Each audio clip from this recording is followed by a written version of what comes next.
আসসালামু আলাইকুম ওয়া রাহমাতুল্লাহি ওয়া বারাকাতুহু।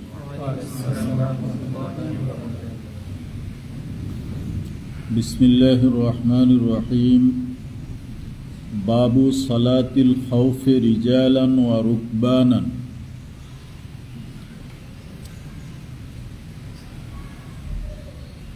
খাউফ বা ভীতি যদি বেশি হয় সেক্ষেত্রে সালাতুল খাউফ পদব্রজে অথবা বাহনে আরোহী অবস্থায় আদায় করা যাবে।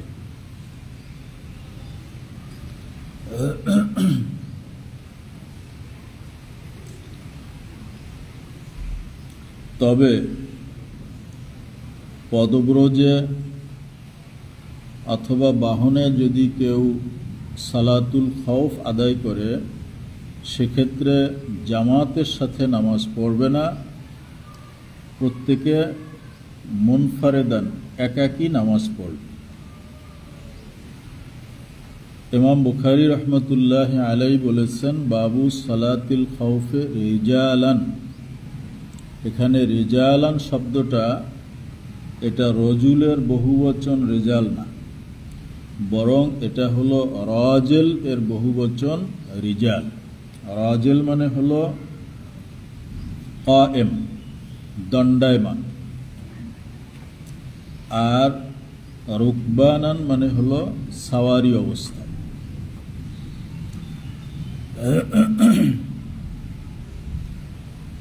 কোরআন শরীফে আল্লাহ তাআলা বলছেন, ফাইন খিফতুম ফারিজালান আও রুকবানান।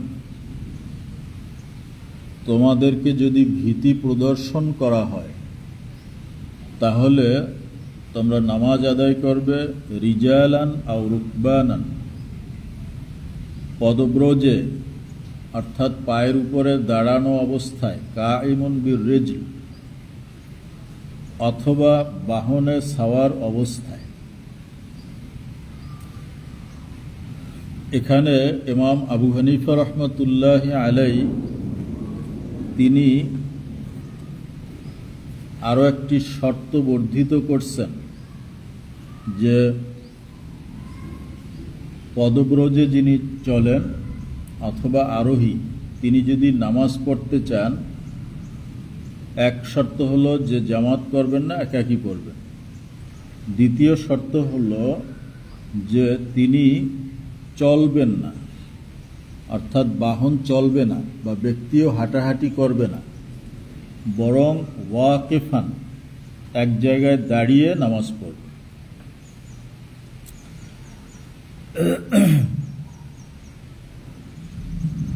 যদি নামাজ পড়ে আর তার মধ্যে হাঁটাহাঁটি করে অথবা সাওয়ারের উপরে থাকে, সাওয়ারি তাকে নিয়ে চলে, তাহলে নামাজ সহি হবে না।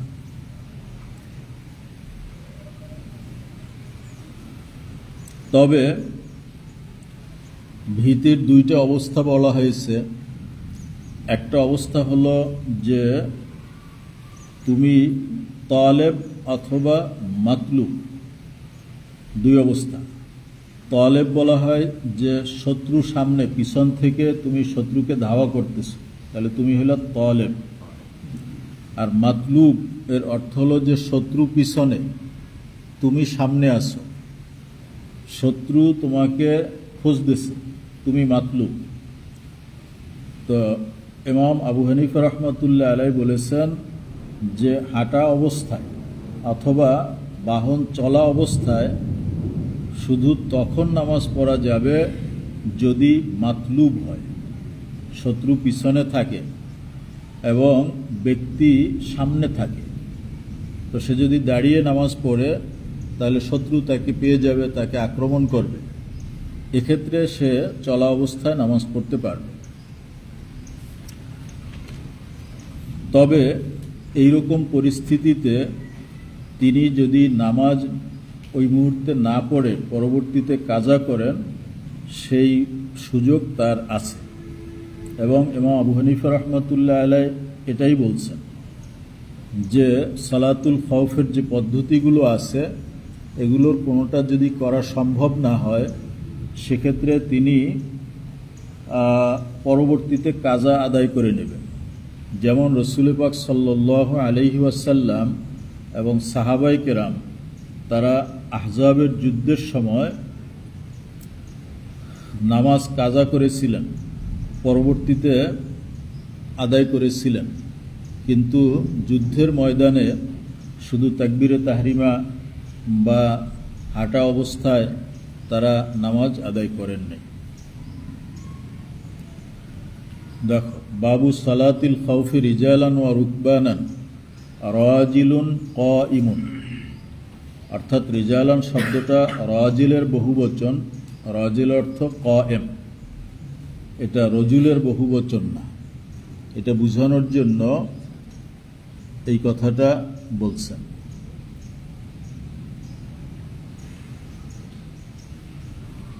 বিহি ক্বালা হাদদাসানা সাঈদ ইবনু ইয়াহইয়া ইবনে সাঈদ আল কুরাশি ক্বালা হাদদাসানি আবি ক্বালা হাদদাসানা ইবনু জুরাইজ আন মূসা ইবনে উকবাতা আন নাফি'in আন ইবনে উমার নাহওয়াম মিন কওলি মুজাহিদ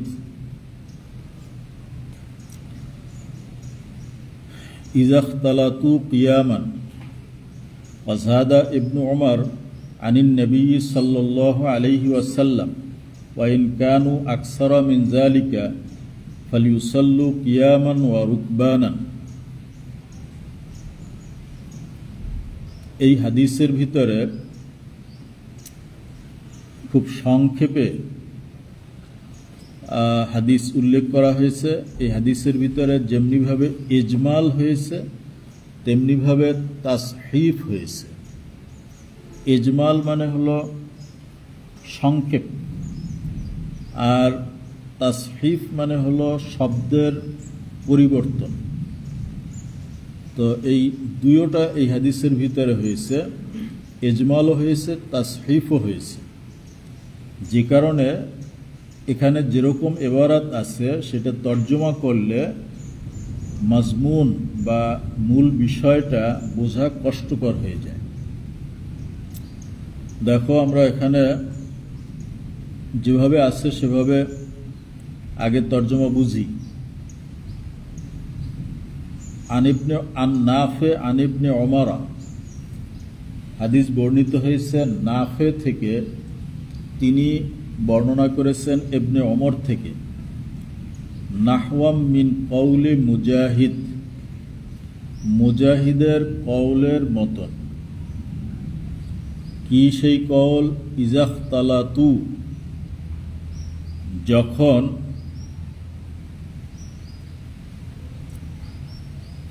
যখন ইখতিলাত হয়ে যায়, অর্থাৎ শত্রুর সাথে পরস্পরে উভয় পক্ষ মোকাবেলা করে, একদল আরেক দলের মধ্যে মিশে যায়।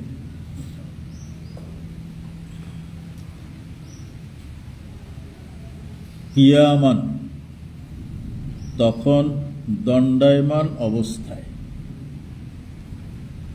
ওয়াজাদা ইবনু উমর আনিন নবী সাল্লাল্লাহু আলাইহি ওয়াসাল্লাম, ইবনে উমর রাদিয়াল্লাহু তাআলা আনহু রাসূল পাক সাল্লাল্লাহু আলাইহি ওয়াসাল্লাম থেকে যে বর্ণনা করেছেন সেখানে তিনি আরো একটু বেশি বলেছেন। তিনি বলেছেন ওয়া ইন কানু আকসারা মিন যালিক, যদি তারা এর চেয়ে বেশি হয়, ফালইউসাল্লু কিয়ামান ওয়া রুকবানান, তাহলে তারা নামাজ আদায় করবে দাঁড়ানো অবস্থায় এবং বাহনে ছাওয়ার অবস্থায়।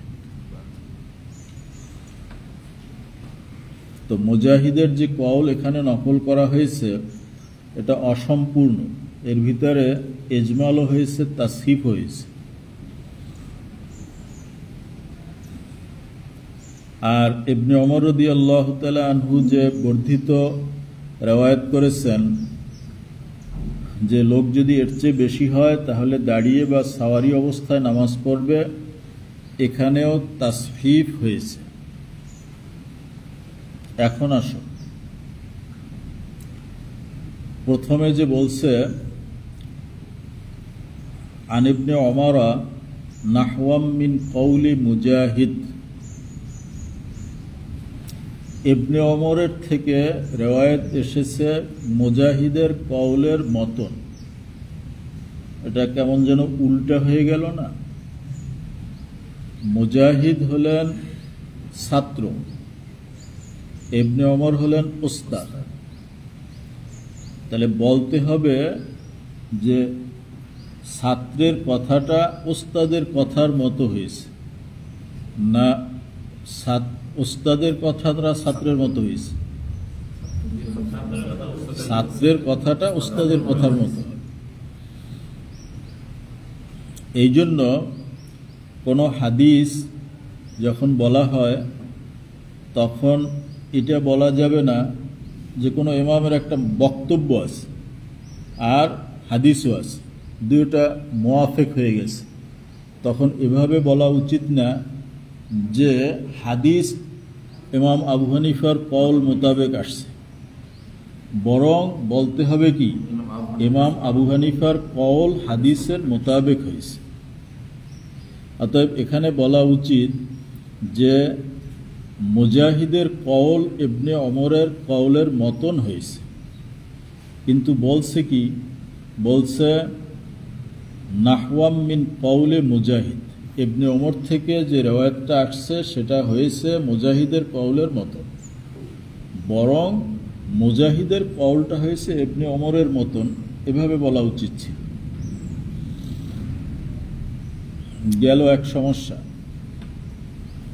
দ্বিতীয় সমস্যা বলছি যে এখানে ইবনে ওমর রাদিয়াল্লাহু তাআলা আনহুর যে কওলটা উল্লেখ করা হয়েছে মুজাহিদের কওলের মতন, সেই ইবারাতের ভিতরে ইজমালও হয়েছে, তাসহিফও হয়েছে। এখানে শুধু বলা হয়েছে ইজাখতালাতু কিয়ামান।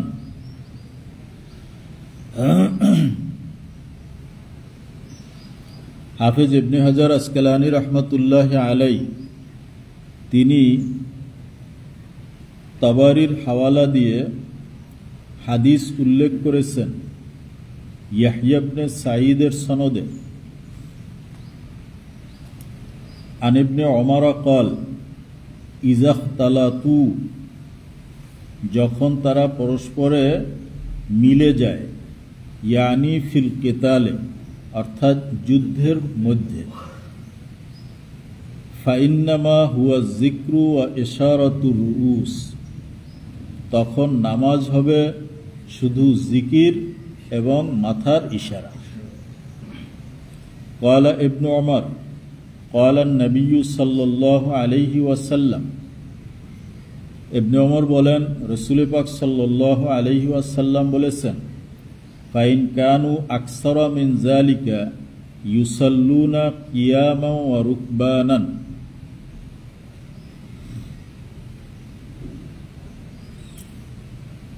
নবীজি বলেছেন ফাইন কানু আকসারা মিন যালিক, যদি এর চেয়ে তাদের সংখ্যা বেশি হয়, ইউসাল্লুনা কিয়ামান ওয়া রুকবানান, তাহলে তারা দাঁড়ানো অবস্থায় নামাজ পড়বে আর বাহনে সওয়ার অবস্থায় নামাজ পড়বে।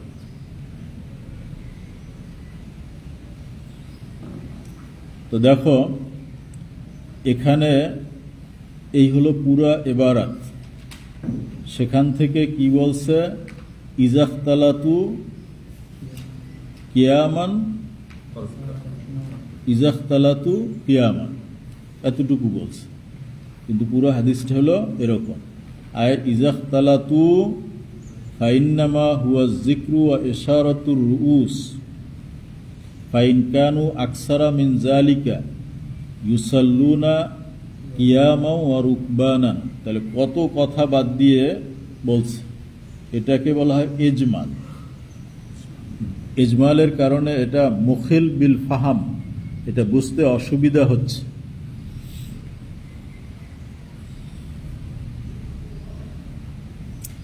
মুজাহিদের কওল এর মতো বলছে না, আসলে মুজাহিদের কওলের ভিতরে ইন্নামার পরে যে জিক্রের কথা বলা হয়েছে, ইন্নামা হুয়া যিকরু, এইটা নাই।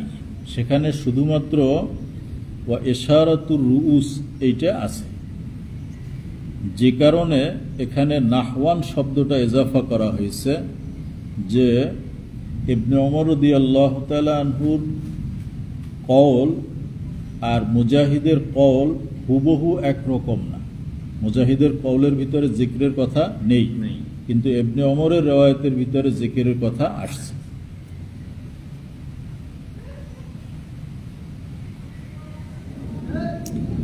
ইবনে ওমর রাদিয়াল্লাহু তাআলা আনহু রাসূল পাক সাল্লাল্লাহু আলাইহি ওয়াসাল্লাম থেকে riwayat করেছেন, যদি লোক সংখ্যা আরো বেড়ে যায়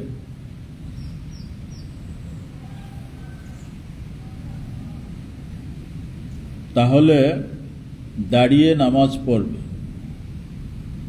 এখানে তাসফিফ হয়েছে, আসলে লোক সংখ্যা বাড়ার সাথে এর সম্পর্ক না। লোক কম থাকলে এরকম পড়বে না, বেশি থাকলে এরকম পড়বে, সেটা বলা হয় নাই। অতএব এখানে তাসফিফ হয়েছে। আসল রেওয়ায়ত সামনে আসবে 4535 নম্বর হাদিস, সেখানে লফজ এরকম আসছে, ফাইন কানা খাউফুন হুয়া আসাদ্দু মিন যালিক, যদি ভয়টা এর চেয়েও বেশি হয়, ভয়ের মাত্রা যদি এর চেয়েও বেশি হয়, সাল্লু রিজালান কিয়ামান আলা আকদামিহিম আও রুকবানান, তাহলে নামাজ পড়বে পায়ের উপরে দাঁড়িয়ে অথবা বাহনে সাওয়ার হয়ে। এটা হলো সহি ইবারত। দেখো, এই তাসহিফের কারণে এবং ইজমালের কারণে হাদিসটা সহজে বোঝা যাচ্ছে না।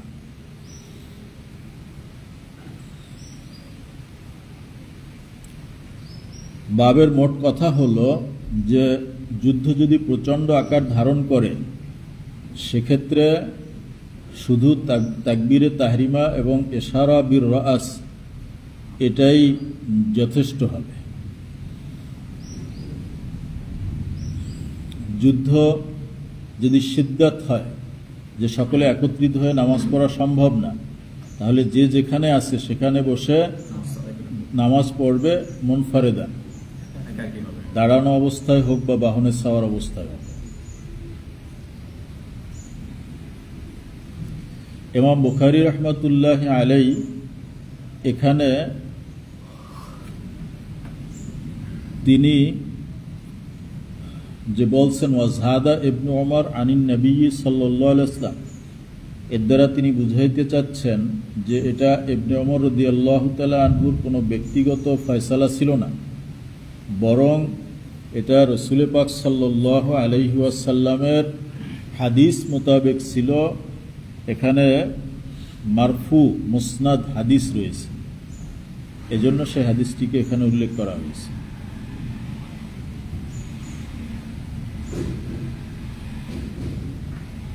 কোন কোন মুহাদ্দিস বলেছেন বুখারী শরীফের রিওয়ায়াতের ভিতরে যে এখানে কিয়ামান শব্দ আসছে, ইজাখতালাতু কিয়ামান, আসলে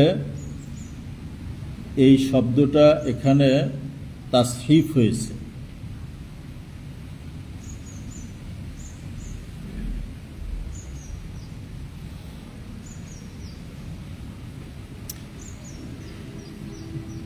এখানে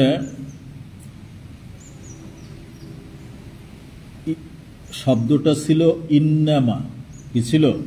ইন্নামা। ইন্নামা থেকে তাসহিফ হয়ে হয়েছে কিয়ামান। আগে জের জবর দিয়ে লেখতো না তো, এজন্য হতে পারে একজনে লেখছেন ইন্নামা, সেইটা আরেকজনে বুঝতে পারেন না, উনি লেখছেন সেখানে কিয়ামান শব্দ। এরপরে ইন্নামার পরে যে ইবারাত আছে, তাহলে সেগুলো এখানে হজব করাটা এটাও ঠিক হয় নাই, কারণ এটা অর্থ প্রকাশ করতেছে না। তাহলে এরকম ছিল নাহওয়াম মিন কওলে মুজাহিদ ইজাখতালাতু ফাইন্নামা হুয়া যিকরু ওয়া ইশারাতুর রুউস। অতএব কিয়ামান শব্দটাই এখানে নাই, এখানে কিয়ামান শব্দটা ইন্নামা শব্দ থেকে তাসহিফ হয়েছে। এই হলো তাসফিফ। আর ইন্নামার পরে যে ইবারাত আছে, ইন্নামা হুয়া যিকরু ওয়া ইশারাতুর রুউস, এইটা উল্লেখ না করাটা হলো ইজমা। समझ में आ गया?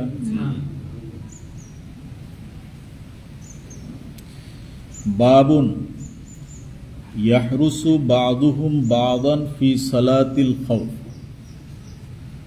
সালাতুল খৌফের মধ্যে একদল আরেক দলকে পাহারা দিবে। এই বাবের মাকসাদ হলো যে সালাতুল খৌফের সময় খৌফের অবস্থা ভেদে সালাতুল খৌফ বিভিন্ন পদ্ধতিতে আদায় করা যায়, এটা আগে আমরা বলছি।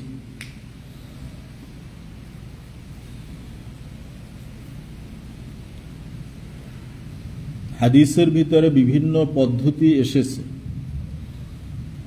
তবে সব জায়গায় একটা বিষয় লক্ষ্য করা হয়েছে যে যাতে সবাই একত্রে নামাজে রত না হয়, একদল আরেক দলকে পাহারা দেয়। এই যে হেফাজত করা, একদল আরেক দলকে পাহারা দেওয়া, এই দৃষ্টিকোণ থেকেই বিভিন্ন কায়দায় সালাতুল খৌফ আদায় করার বর্ণনা হাদিসের মধ্যে আছে। আমরা বলছিলাম যে সুনানে আবি দাউদের ভিতরে সালাতুল খৌফের 8টি পদ্ধতি উল্লেখ করা হয়েছে।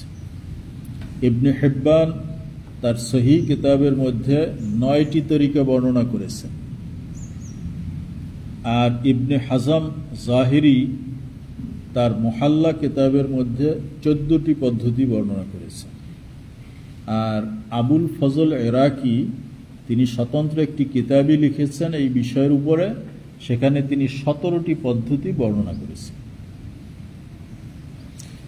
এই 17 পদ্ধতির যে কোনো পদ্ধতিতে সালাতুল খৌফ আদায় করা যেতে পারে, বরং এর বাইরেও যদি কোনো পদ্ধতি প্রয়োজন হয়, যুদ্ধের পরিস্থিতি, মাঠের অবস্থা এরকম যে এই 17 পদ্ধতির কোনো পদ্ধতিতে পড়া নিরাপদ না, সেক্ষেত্রে অন্য কোনো পদ্ধতিতেও পড়তে পারবেন।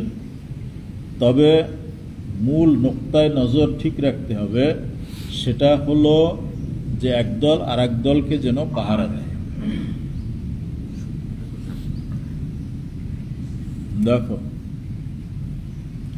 বিহি ক্বালা হাদদাসানা হাইওয়াত ইবনু শুরাইহ ক্বালা হাদদাসানা মুহাম্মদ ইবনু হারবিন আনিজ জুবাইদি আনিজ জুহরি আন উবাইদিল্লাহ ইবনে আবদুল্লাহ ইবনে উতবাতা আন ইবনে আব্বাসিন ক্বালা قام النبي صلى الله عليه وسلم فقام الناس معه فكبر وكبروا معه وركع وركع ناس منهم ثم سجد وسجدوا معه। ইবনে আব্বাস রাদিয়াল্লাহু তাআলা আনহু থেকে এই হাদিস বর্ণিত।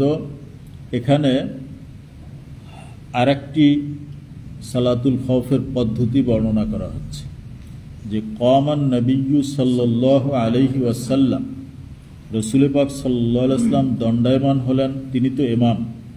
ফাকামান নাসু মাআহু, তার পিছনে সবাই যারা উপস্থিত তারা ইক্তেদা করলেন। তাহলে এখানে নামাজ শুরু হয়েছে সবাই একত্রে। মানে ভয় যদি খুব বেশি না হয় সেক্ষেত্রে এই পদ্ধতি চলবে যে সবাই একসাথে নামাজ শুরু করবে, শুধুমাত্র রুকু আর সেজদার সময় দুইজনে ভাগ হয়ে যাবে, দুই দলে, বাকিটা একত্রে আদায় করবে। তো সবাই একত্রে নবীজির সাথে দাঁড়াইছেন।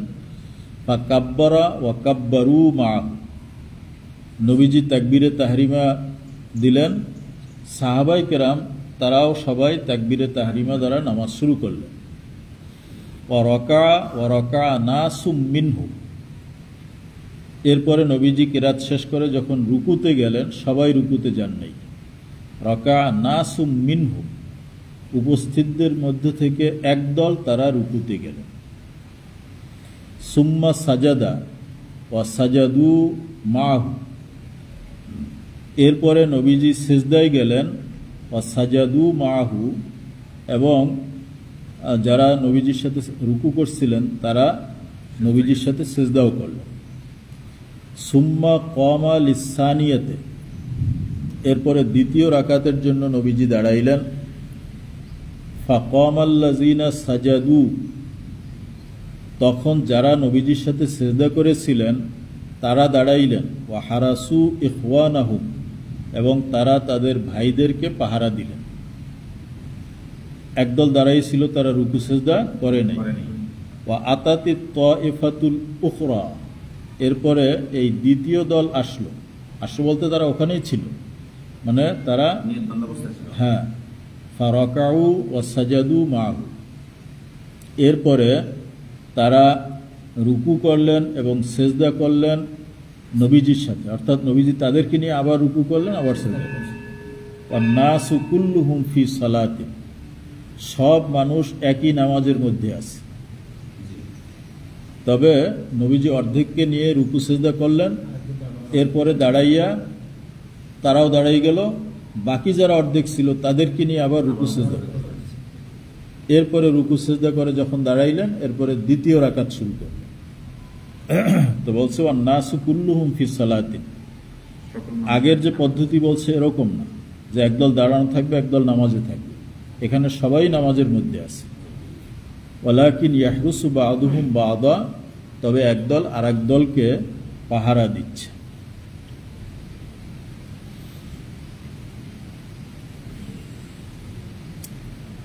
অর্থাৎ ব্যাখ্যা বুঝতে পারছো? ওয়াকাব্বারু মাহু, অর্থাৎ তাকবীরের তাহরিমা সবাই একত্রে শুরু করেছে। ওয়ারাকা নাসুম মিনহুম, এর অর্থ হল একদল রাসূল পাক সাল্লাল্লাহু আলাইহি ওয়াসাল্লামের সাথে রুকু এবং সেজদা করেছেন, আর বাকি অর্ধেক তারা দাঁড়ানো আছে। সুম্মা কমা লিসানিয়া, এরপর নবীজি যখন দ্বিতীয় রাকাতের জন্য দাঁড়াইলেন তখন বাকিরা রুকু সেজদা করলেন। ওয়া আতাতি তাইফাতুল উখরা, এখানে বলা হয়েছে অপর দল, অর্থাৎ যারা পরবর্তীতে রুকু করছিল। তো রুকু এবং সেজদা এইটা আলাদা আলাদা করছেন, বাকিগুলো সব একত্রিত করেছেন, কারণ ওইখানে ভীতিটা এত বেশি ছিল না। অতএব এটাও একটা পদ্ধতি, এই যে 17 পদ্ধতি শুনছ তার মধ্যে এটাও একটা পদ্ধতি।